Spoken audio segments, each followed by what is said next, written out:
Hey guys, good morning. Frank Spencer, Mr. Chatsworth here. And I thought we'd talk a little bit about Chatsworth Real Estate today and really in the greater market area. And today we're going to talk about the top 10 things that you should consider before selling a house.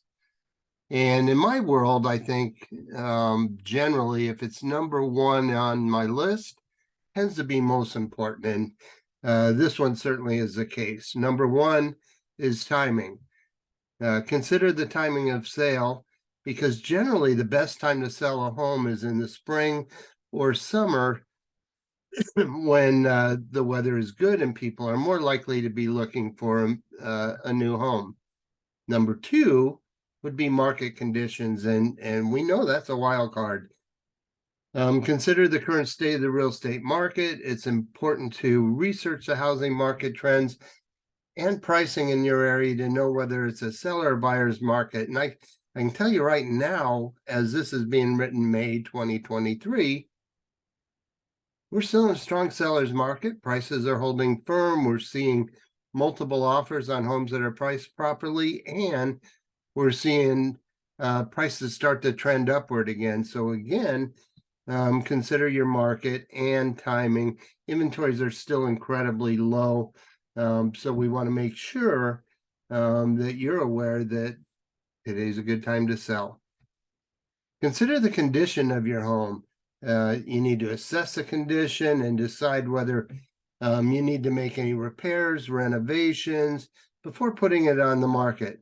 This could increase your value of the home, but also it could increase the desirability of your home and create a little more activity. So if there's something you've been putting off, flaky paint, wood rot on the fascia, pest control, termites, you name it, something you've been putting off, get it fixed before you go to market and you'll have a much better outcome. Next thing is price. You need to determine a realistic selling price for your home, and you may want to hire a good real estate agent to help you with the pricing strategy, because what we know is that if the home is priced properly, it's going to sell quickly and it's going to sell for a higher value than if you overprice it and then chase the market backwards. The next thing on the list, and I know you're probably surprised I didn't put it number one, but I think choosing a reputable and experienced real estate agent who can help you navigate the selling process and market your home effectively is critical. To do so, that agent would have to know the local market area. That agent hopefully would be invested in that. And what I mean is that he'd own a home in the market so that if he gets you a really great price, or she, it helps their home values as well. And I can tell you, I live in Chatsworth. I love Chatsworth. I'm invested in Chatsworth. I own a home here in Chatsworth, and you'd be surprised how many of the realtors that you meet and talk to that don't own their own home.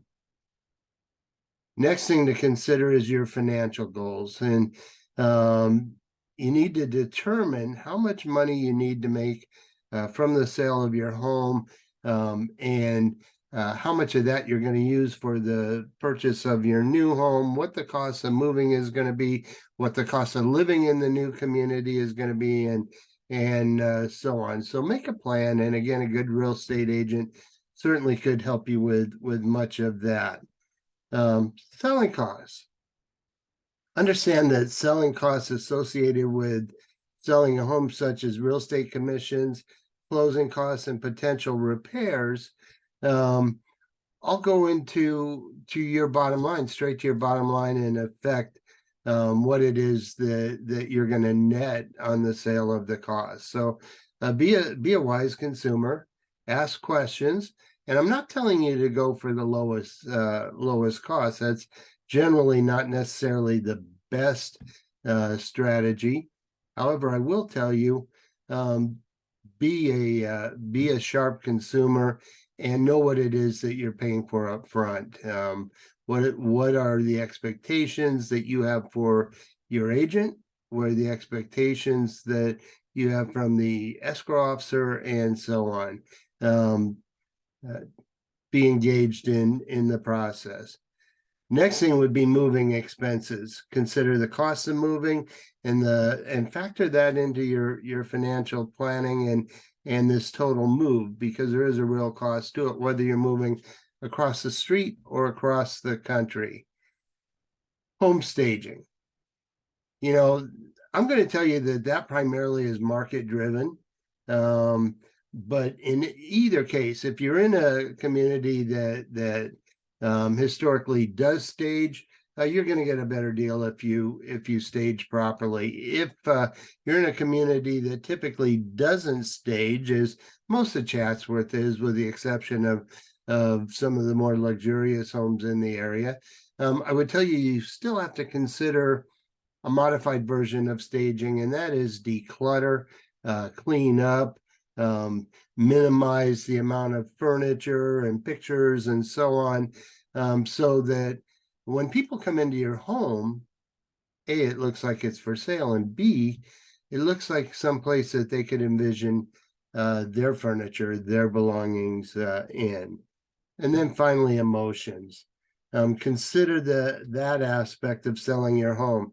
It can be difficult to part with a home with so many memories. So make sure you're ready to sell before you make the decision. That's it. That's my top 10 list for considering to sell your home.